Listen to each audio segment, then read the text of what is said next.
হরি যখন প্রেম নাম বিলিয়েছিল, আমার গৌর যখন নাম বিলিয়েছিল বাবা, তখন কিন্তু কারোর কাছে একটা টাকা পায়নি। গৌর হরি যখন নাম বিলিয়েছিলেন তখন কিন্তু ট্রেনও ছিল না, বাসও ছিল না, প্লেনও ছিল না, এসি গাড়িও ছিল না। পায়ে হেঁটে, এই পায়ে হেঁটে সারা জগতে প্রেম নাম দিয়ে গেছে। যানবাহন ছিল না, সাথে যে হরি নাম করবে এমন সাথীও ছিল না বাবা। একা একা শুধু প্রেম বিলিয়ে গেছে। আর সেই গৌরকে ভালোবাসতে গিয়ে আমাদের যদি সারা মানব জনমটা চলে যায়, তাও যদি গৌর ভজতে না পারি, তাহলে আমাদের বেঁচে থাকার থেকে মরে যাওয়া অনেক ভালো। যদি মানব দেহ পেয়ে, এই সুন্দর দেহটা পেয়েছি কার জন্য? ভগবানের সেবা দেবার জন্য। দুটি হাত পেলাম মানব হয়ে কেন? হে দয়াময়, এই হাত দিয়ে তোমার সেবা করব। দুটি চরণ পেলাম কেন? প্রভু, ওই বৈষ্ণবরা দূর থেকে আসবে তো তোমার নাম শুনতে, তাই এই চরণ দিয়ে আমি সেই মন্দিরে গিয়ে সাধুগুরু বৈষ্ণবকে দর্শন করব। সুন্দর একটা বদন পেলাম কেন? হরি কথা বলবার জন্য, কৃষ্ণ কথা বলবার জন্য। দুটি কর্ণ পেয়েছি কেন? এই আপনাদের মতো ভক্তের মুখে হরি কথা শুনবার জন্য।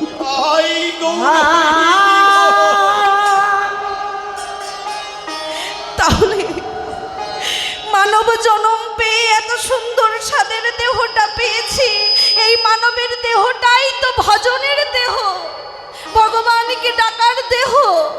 আর এই দেহ পেয়ে যদি, মানব জীবন পেয়ে যদি হরি ভজন না করতে পারি, তাহলে যে আমাদের আসা যাওয়াই সার হয়ে যাবে মা। আমরা যে সংসারের খেলা খেলছি, সে খেলা আসল নয়। এই মুহূর্তে যে খেলা খেলতে এসেছেন, যে কৃষ্ণ নামের খেলা, যে হরি নামের খেলা, সেখানে একমাত্র আপন আমার দয়াল গৌর হরি। তাহলে তার নাম শ্রবণ করতে আমরা এসেছি মা। তাহলে তার নাম শুনতে যখন এলাম, কোনো গল্প গুজব না, শুধুমাত্র একটাই আস্বাদন হবে, সেটা হচ্ছে গৌর গৌর কৃষ্ণ কৃষ্ণ। এখানে আর কোনো পরিবারের মানুষ, আর কোনো আত্মীয় স্বজন না, শুধু একমাত্র কৃষ্ণ আর আমি। কৃষ্ণ আমি কি করব না, ভক্তির মুখ থেকে কৃষ্ণ কথা শ্রবণ করে প্রেম ভক্তির উদয় বাড়াবো। এই যে বাবা দেখুন, আপনাদের এই বাংলাদেশেরই ভক্তরা, বাংলাদেশের ভক্ত যখন একটু কীর্তনীয় ভাব দেয়, ভক্তি দেয়, তখন দেখবেন এক ভক্ত আর এক ভক্তকে বুকে জড়িয়ে কেমন আলিঙ্গন করে। করে তো বাবা? কেন করে জানেন? আলিঙ্গন করলে কি হবে? আমরা তো পায়ে হাত দিয়েও প্রণাম জানাতে পারি, হাতে হাত দিয়েও প্রণাম করতে পারি, কেন বুকে টেনে নিয়ে আলিঙ্গন করব? কেন? কারণ বাবা, এই যে কীর্তন শুনতে এসেছেন, আপনি হয়তো ভজন জানেন না, আপনি হয়তো ভগবানকে কেমন করে ভালোবাসতে হয় জানেন না। মায়েদেরকে বলছে একটু মন দিয়ে শুনবেন। আমাদের এই দেহটা হচ্ছে ভজনহীন দেহ, কিন্তু আপনার পাশে যে ভক্তটি বসে আছে, তিনি কিন্তু ভজন জানেন, তিনি কিন্তু ভগবানকে ডাকেন, তিনি কিন্তু ভগবানের সেবা দেন। এরপর আপনি যখন একটু ভাবের ঘরে প্রবেশ করে সেই পাশের ভক্তকে এইরকমভাবে হৃদয়ে আঁকলে ধরবেন, জানেন কি হবে? জানেন, একটা মাঠ, আপনার মাঠটা একটু উঁচুতে আছে, আর আপনার পাশের বাড়ির ওই লোকের মাঠটা একটু নিচে আছে। এবার সেই মাঠে, আপনার মাঠে প্রচুর জল, কিন্তু পরের মাঠে বাবা জল নাই। এবার জল নাই কারণে ভালো চাষ হচ্ছে না, কিন্তু আপনার মাঠে অনেক জল। কিন্তু আপনি যদি আপনার মাঠের ওই মাটিটা একটু কেটে দেন, তাহলে দেখা গেল আপনার মাঠ থেকে জলটা সে পরের মাটিতে চলে গেল, আর পরের মাটিতে গিয়ে আপনারও ফসল ভালো হচ্ছে, তারও ফসল ভালো হচ্ছে। তদ্রূপ যখনই আপনি ভজনযুক্ত এক ভক্তকে হৃদয়ে ধরবেন, তার ভেতরে যে কৃষ্ণ প্রেম ভাব, তার ভিতরে যে গৌর ভক্তি, যখনই আপনি বুকে ধরবেন, আপনার এই ভজনহীন দেহে প্রেম ভক্তির উদয় হয়ে আপনিও ভক্ত হতে পারবেন।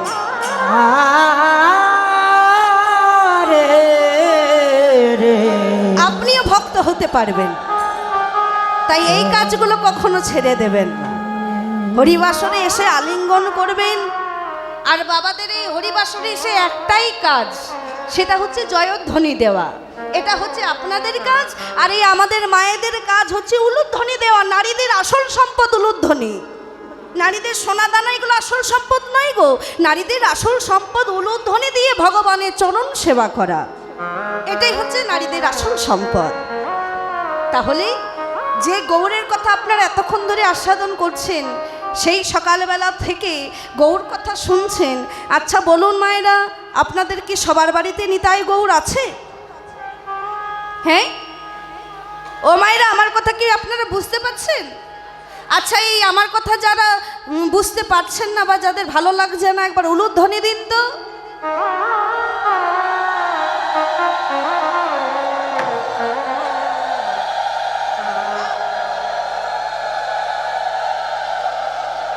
বাহ, বললাম ধান শুনলো কান। আমি তো মায়েদের মুখগুলো দেখে বুঝতে পারছি, ভালো করে বুঝছে না মনে হয় আমার ভাষা। এখনো দিচ্ছেন? বললাম যারা আমার কথা বুঝতে পারছেন না, যাদের কীর্তন শুনতে ভালো লাগছে না, একবার উলুধ্বনি দিন। সবাই তো দিয়ে দিলেন, তাহলে কি আমি চলে যাব? মায়েরা ভাববেন না গো, মুখ ফসকে বেরিয়ে গেছে তো কি করব, তাই না? মুখ ফসকে বেরিয়ে গেছে মা।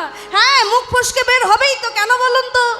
কারণ যখন আমরা একটা নামের প্রতি ডুবে যাই, যখন একটা নামের প্রতি আমাদের মন প্রাণ ভরে যায়, তখন গৌরহীন যে কথা সেগুলো করণে প্রবেশ করে না, শুধু প্রেম ভক্তির উদয়ের জন্যই ভুলভাল শোনা হয়ে যায়। রাধে প্রবেশ করে না, খারাপ জিনিস প্রবেশ করবে না, কখনোই না, যখন একটু নামটা ভালোভাবে আস্বাদন করবেন। তাহলে আমাদের সবার বাড়িতে নিতাই গৌর আছে। সত্যে ধ্যান, ত্রেতাই যাগযজ্ঞ, দাপরে অর্চনা বন্দনা করে ভগবানের কিঞ্চিৎ কৃপা পাওয়া যেত। কিঞ্চিৎ মানে বাবা অল্প, কিঞ্চিৎ মানে অল্প কৃপা। কিন্তু কলিকালে গৌরকে ভালোবেসে বাবা অল্প কৃপা কেউ কি পেয়েছে? সবাই কিন্তু বেশি বেশি কৃপা পেয়েছে। কেন বলুন তো? কেন না? গৌর তো এইভাবে উদয় হয়েছে, এইভাবে ঠিক হাত দুটো উদয় হয়ে, তাই না? হাত দুটো এইভাবে করে উদয় হলো কেন? গৌর এই রূপটি বাবা দাপর যুগে কৃষ্ণচন্দ্র, দাপর যুগে কৃষ্ণচন্দ্র মনে মনে চিন্তা করলো যে সত্য যুগে চক্র ধরেছি, ত্রেতা যুগে ধনুক নিয়েছি, দাপর যুগে তো প্রয়োজন মতো অস্ত্র ব্যবহার করলাম, কিন্তু আমি কলিকালে কোনো অস্ত্র নিয়ে যাব না। কলিকালে যখন আমি যাব, কোনো অস্ত্র নিয়ে যাব না। কেন? তাহলে কি করে কলিকালের মানুষকে উদ্ধার করব? না প্রেম দিয়ে, ভালোবাসা দিয়ে। দেখবেন বাবা, এই জগতে অনেক মানুষ আছে যাদেরকে দু চাপড় মারলেও তারা শুধরায় না। আবার দেখবেন তাকে যদি ভালোবেসে কথাটা বলেন, দেখবেন সে শুধরে গেছে। তা অনেক সময় অনেককে মারধর না করে যদি দুটো মিষ্টি কথা বলা হয়, দেখবেন সেই মানুষটা কিন্তু পরিবর্তন হয়ে যায়। তাই ভগবান চিন্তা করলো, না না না, কলিকালে আমি তাদেরকে প্রেম দেব, ভালোবাসা দেব। কিন্তু আমি যদি প্রেম দিতে যাই, তাহলে তো আমার কাছেও তো প্রেম থাকতে হবে। আমার নিজের কাছে যদি প্রেম না থাকে, তাহলে আমি প্রেম বিলাবো কি করে? আমি তো ভগবান, আমি সরৈশ্বর্যপূর্ণ ভগবান কৃষ্ণচন্দ্র, আমার কাছে সব গুণ আছে, কিন্তু একটা জিনিসের অভাব আছে বাবা। কি জিনিস? না আমি ভগবান হতে পারি, তবে আমার মধ্যে কোনো প্রেম নাই, কোনো ভালোবাসা নাই। আর প্রেম ছাড়া কখনো কি কৃষ্ণকে পাওয়া যায় বাবা? পাওয়া যায় না। কৃষ্ণচন্দ্র চিন্তা করলো, যদি আমি দাঁড়ে দাঁড়ে প্রেম বিলাতে যাই, তাহলে আমাকে যে নিজে প্রেম রাখতে হবে। আমি যে ভগবান, আমি যে কৃষ্ণচন্দ্র, তা আমি আমার জন্য আমার রাধারানী বৃন্দাবনে কলঙ্কিত হয়েছে। আমাকে ভালোবেসে আমার সখাগণ দিন রাত কান্নাকাটি করে, আমার মা দিন রাত আমার জন্য কাঁদে, কিন্তু কই আমি তো কখনো কারোর জন্য কাঁদতে পারি না। আমি তো কৃষ্ণ, আমি তো ভগবান, কই কারোর জন্য তো আমার চোখে জল আসে না। ও বুঝেছি, কি করে আসবে? যার ভেতরে প্রেম নাই, ভালোবাসা নাই, তার চোখে কি কখনো জল আসতে পারে বাবা? যার মধ্যে কোনো প্রেম থাকে না, সে কি কখনো ভালোবাসার মর্ম জানে? প্রেম নিতে হবে। কার কাছে প্রেম নেব? আমার রাধা রানীর কাছে। হরি বল, হরি বল। কৃষ্ণচন্দ্র ছুটে গেল রাধা রানীর কাছে। রাধে রাধে, আমি ছুটে এসেছি তোমার কাছে রাধে, একটা জিনিস ভিক্ষা পাওয়ার জন্য। তুমি কি আমাকে দেবে রাধে? রাধা রানী কৃষ্ণকে এইভাবে ভিক্ষা চাইতে দেখে একটু মৃদু হাসলো। কৃষ্ণ, ও কৃষ্ণ, তুমি আমার কাছে ভিক্ষা চাইতে এসেছো? তুমি এমন দুয়ারে ভিক্ষা চাইতে এলে? হাসালে বধূ, হাসালে। তুমি এমন জায়গায় ভিক্ষা চাইতে এলে যে নিজেই সে ভিক্ষার পাত্র হয়ে বসে আছে, আহা, যার হৃদয়টি ভিক্ষার পাত্র হয়ে বসে আছে। কখন কে কৃষ্ণ প্রেম ভক্তি দিয়ে যাবে? রাধে আর তুমি আমার কাছে এলে প্রেম নেবার জন্য? বলো বলো, তুমি কি চাও? তুমি যখন এসেছো আমি ফিরিয়ে দেব না, বলো কি চাও? কৃষ্ণ বলছে, রাধে, আমার ধন চাই না, আমার জন চাই না, আমার দৌলত চাই না। আমি তো কলিকালে যাব, তাই কলিকালের মানুষদেরকে দেবার জন্য আমি প্রেম নিতে এসেছি। আমি প্রেম নেব গো। আর তুমি তো আমার প্রেমের গুরু রাধা ঠাকুরানী, তাই তোমার কাছে প্রেম নিতে এসেছি।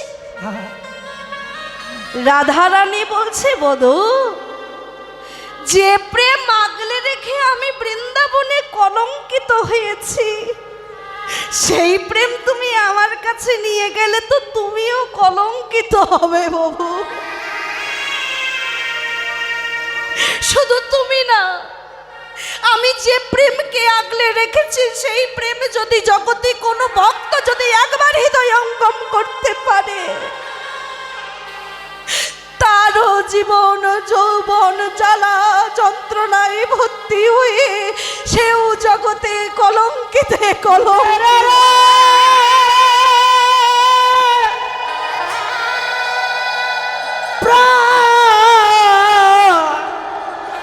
গৌরামা,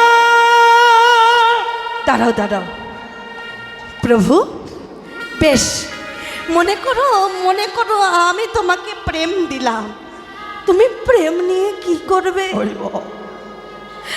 রাধে, আমি প্রেম নিয়ে কলিকালের দ্বারে দ্বারে যাব, কলিকালের ভক্তদেরকে প্রেম বিলাবো। বলে শোনো, রাধা রানী বলছে, শোনো বধূ, যদি প্রেম বিলাতে হয়, অনেক সময় জানো, অনেক সময় রূপ দেখেও মানুষ কিন্তু প্রেম নিতে চায় না। ও বাবা, এটা একটু বুঝিয়ে বলি। এই যে দেখবেন, কেউ যদি সোনা ব্যবসা করে, আর সোনা ব্যবসার লোকটি যদি পাগলের মতো দেখতে হয় গো মা, যদি একটা ছেঁড়া বস্ত্র মানে ছেঁড়া জামা যদি পরে থাকে, আর যদি একটা ফুটপাতে বসে সোনা বিক্রি করে, তাহলে আপনারা বা আমি কেউ কি সোনা ভেবে সে সোনা নিতে যাব? নিতে যাব? আমরা লোক দেখে জিনিসের বিচার করি, না না না, এই লোকটা সোনার দোকান মানে একটা ভিআইপি মানুষ, একটা সুন্দর পোশাক পরবে, নিজের গলায় একটা সোনার চেন থাকবে, তবেই তো তার কাছে সোনা নেব। তত্র তুমি যে প্রেম বিলাতে যাবে, তোমার রূপটা কেমন হবে, তুমি কোনভাবে উদয় হবে, তুমি যদি সেটা আমাকে না বলো, সেই পরিমাপ মতো আমি প্রেমটা দেব কি করে? একবার বলো, তুমি কেমন ভাবে যাবে? কৃষ্ণ মনে মনে চিন্তা করছে, ঠিক কথা, তাহলে যে রূপে আমি যাব, সেই রূপটা যদি আমি রাধারানীকে না বলি, তাহলে সেই রূপে যদি আমার প্রেমে যদি কেউ না পড়ে, আমাকে যদি কেউ না ভালো না বাসে, তাহলে আমি কলিকালে গিয়ে কি করব? যাই, একটা ছোট্ট পরীক্ষা করে নি রাধারানীকে। এই বলে বাবা, আপনারা 16 কালীর লীলা যেখানে শুনেছেন, সেখানে জানেন বাসক সজ্জা বলে একটা লীলা হয়। রাধারানীর এবং ভগবান কৃষ্ণচন্দ্রের বাসকসজ্জা একটা লীলা হয়।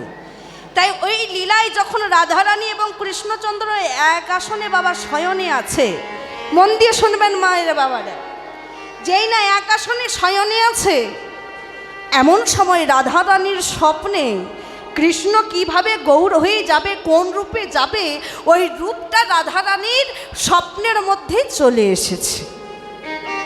আর যেই না স্বপ্নের মধ্যে চলে এসেছে, সেই রূপ দেখে বাবা ধীরে ধীরে রাধারানী সেই রূপের প্রেমে প্রেমিত হয়ে গেল। রাধারানী সেই রূপকে দেখে ভালোবাসতে আরম্ভ করলো। এবার যেই না ভালোবাসছে, মনে মনে ভাবছে, আহ কি সুন্দর দেখতে, কি অপূর্ব রূপ, আজ লম্বিত ভুজ, এই পুরুষটির আমি বড় প্রেমে পড়ে গেছি। যেই না স্বপ্নের মধ্যে প্রেমে পড়েছে, যেই স্বপ্নটা যখন ভেঙে গেল, রাধারানী মনে মনে চিন্তা করছে, ছি ছি ছি ছি ছি ছি ছি ছি, আমি কৃষ্ণ ভালোবেসে, কৃষ্ণ প্রেমের কলঙ্কিত হয়ে, কৃষ্ণের কাছে শয়নে থেকে আমি একটা পরপুরুষের স্বপ্ন দেখলাম। কৃষ্ণের কাছে থেকে আমি পরপুরুষের, না না না না না, ছি ছি ছি ছি ছি ছি ছি, এ আমি কি স্বপ্ন দেখলাম? আমি আমার বধূকে ভুলে আমি অন্য পরপুরুষের রূপ বর্ধন দর্শন করলাম, না না, ছি ছি ছি। এই বলে বাবা রাধারানী কাঁদতে আরম্ভ করেছে। এবার যেই না কাঁদছে, বাবা আপনারা তো সবাই জানেন ভগবান সব সহ্য করতে পারে, কিন্তু ভক্তের চোখের জল সহ্য করতে পারে না। যেই না রাধারানী কেঁদেছে, কৃষ্ণচন্দ্র রাধারানীর কাছে এসে বলে, রাধে তুমি এমন করে কাঁদছো কেন? তুমি স্বপ্নে কি এমন দেখলে যার জন্য তুমি কেঁদে উঠেছো?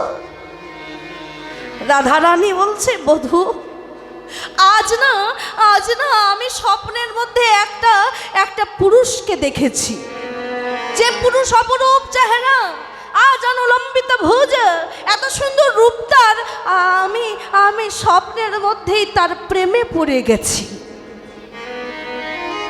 কৃষ্ণ রাধারানীর কান্না দেখে বলছে, ও রাধে কেঁদো না গো, কেঁদো না, তুমি যে রূপটা দেখেছো সেই রূপটা আর কেউ নয়, সেই রূপটা হচ্ছি আমি। কারণ আমি ভাবলাম যে আমার রাধারানীকে যদি আমি রূপটা না দেখাই, তাহলে আমি তো ওই রূপ নিয়ে কলিকালে যেতে পারবো না। তাই আমি দেখলাম যে রূপ আমি ভেবেছি ওই রূপে যাব, সেই রূপে তুমি রাধারানী, তুমি যদি সেই রূপে প্রেমে পড়তে পারো, তাহলে কলিকালের ভক্তরা সেই রূপে পাগল হয়ে হৃদয় গৌর হরি বলে বলে দাঁড়ে দাঁড়ে করবে। প্রেম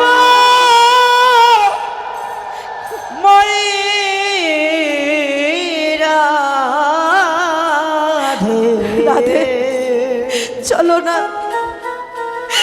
চলো না, অনেক তো আমরা যুগ ধরে এসেছি, চলো না কলিকালের অধমকে, কলিকালের আমার সন্তান পাপি তাপি জীবদেরকে উদ্ধার দেওয়ার জন্য। রাধে গো দারে দারে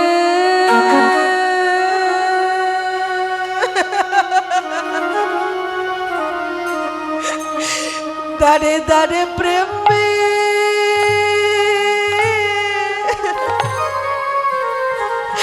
প্রেম বিনা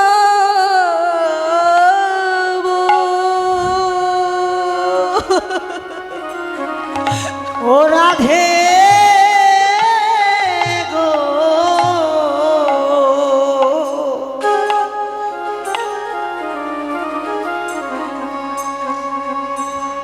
আমি দাঁড়ে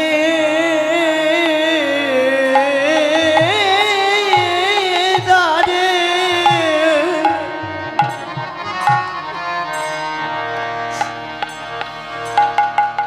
আমি প্রেমে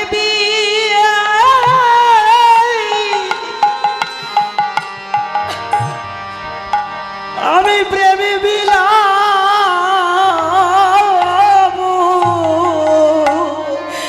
রাধে হৃদয় গৌর হরি বল।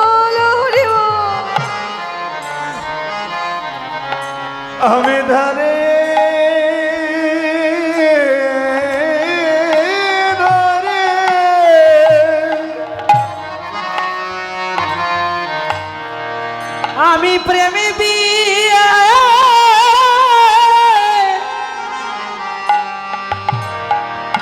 আমি প্রেমী বিলাব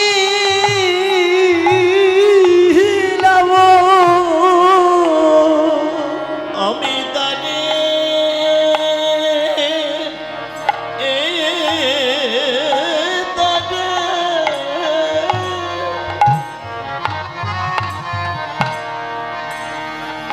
দানে দানে প্রেম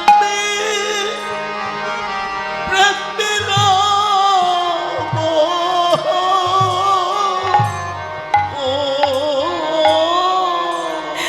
ভক্তের হাতে ধরে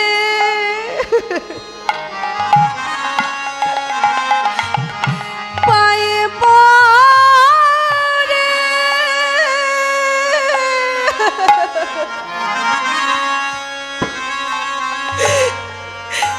আমি প্রেম বিলাব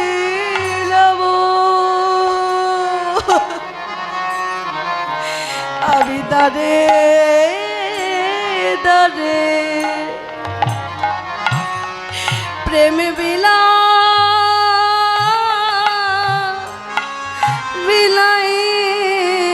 বিলাইব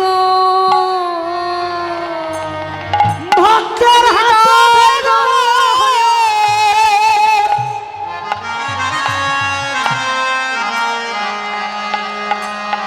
ওরে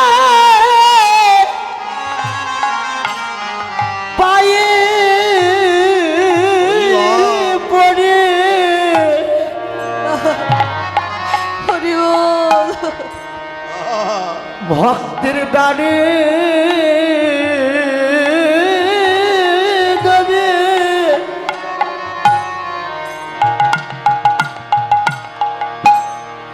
গিয়ে প্রেমী বিয়ে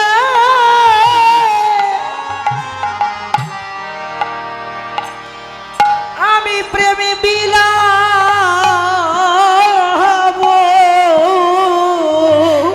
আমি তাদের কোনো ব্যথা কোনো ব্যথা শুনব না গো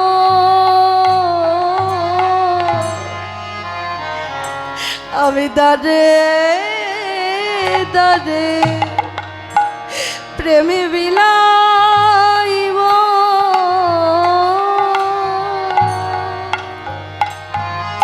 আমি কোনো বাধা কোন বাধা